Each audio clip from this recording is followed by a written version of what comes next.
Stéphane Verby, bonsoir. Bonsoir. Emmanuel Altit. Bonsoir. Vous êtes donc avocat français, maintenant en Israël. Vous avez été nommé et choisi par Noam Shalit, le papa de Gilad Shalit, pour faire qu'on n'oublie pas le cas de Gilad. Avant de commencer, qu'est-ce qui se passe actuellement avec Gilad Shalit? Écoutez, il est retenu, vous l'avez dit, depuis longtemps. Nous avons des éléments qui tentent à prouver qu'il est toujours vivant. Dans quel état, on n'en sait rien. Probablement dans un état précaire, psychologiquement et physiquement. Nous espérons... Vous avez des relations avec le Hamas pour savoir Absolument. ces choses-là? Absolument, on a eu...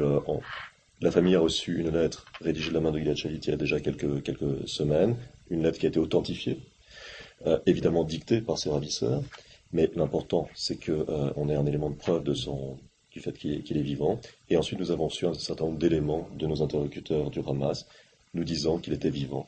Nous espérons aller voir les responsables du Hamas dans la bande de Gaza dans les jours qui viennent, comme vous le savez, et nous espérons à cette occasion évidemment rencontrer, voir Gilad Shalit, et nous espérons que tout va bien pour lui. Aujourd'hui, nos interlocuteurs sont des gens du Hamas, toutes factions confondues, et c'est la raison pour laquelle nous discutons avec eux. Il faut bien discuter avec un interlocuteur. Quand on dit discuter, c'est quoi? C'est par téléphone? Vous les rencontrez? Vous les voyez? Nous avons un certain nombre nous correspondons, nous avons des échanges de mails, nous nous parlons au téléphone, donc nous avons des contacts très rapprochés et extrêmement fréquents avec les gens du Hamas. Qu'est-ce qu'ils vous disent?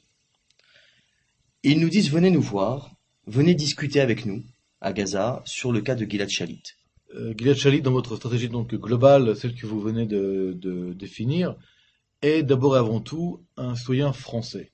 C'est en tout cas la manière que vous utilisez pour faire avancer le dossier. Or, en France, pendant pas mal de temps, en tout cas c'est aussi un petit peu notre impression, nous, Israël, malgré le fait qu'il soit donc français légalement, officiellement, il n'est pas l'équivalent d'Ingrid Betancourt. Pourquoi? Alors, il faut savoir une chose, c'est que nous avons été mandatés il y a quelques mois seulement. Et en quelques mois, nous avons réussi là où beaucoup de gens ont échoué depuis 1 an et demi. C'est-à-dire que nous avons rappelé à l'opinion publique internationale qui était Gilad Shalit, qu'il était un otage oublié, qu'il était un citoyen français. Parce qu'Alain, comme Ingrid Betancourt, qui a la double nationalité, qui est franco-colombienne, Gilad Shalit est franco-israélien. Et nous rappelons sans cesse cela, il est français. Alors aujourd'hui, ce mouvement, cette dynamique, ce cercle vertueux dans lequel nous sommes inscrits et que nous avons créé, est en train de modifier ce rapport de force, est en train de modifier l'équilibre qu'il y avait entre les uns et les autres. Et aujourd'hui, on parle de Gilad Shalit beaucoup plus qu'on en parlait avant. Il n'est plus l'otage oublié, on en parle.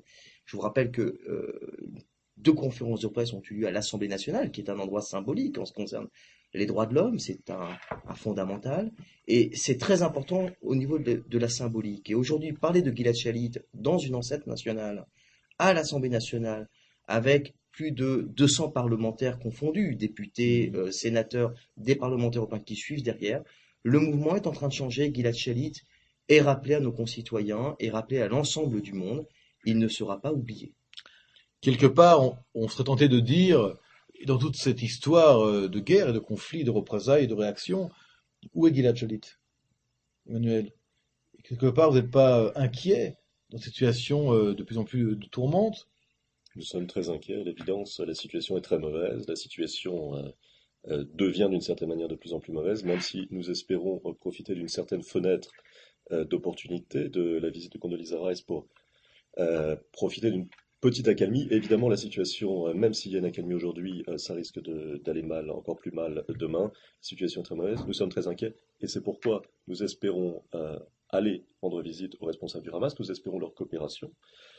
Parce que nous pensons qu'il y a là, maintenant, tout de suite, quelque chose à faire. Nous pensons que c'est le bon moment, que c'est le bon timing. C'est très important de ne pas être avant ou après, d'aller en même temps que la musique. C'est quelque chose que nous avons appris au cours de toutes ces années, dans ces différentes affaires.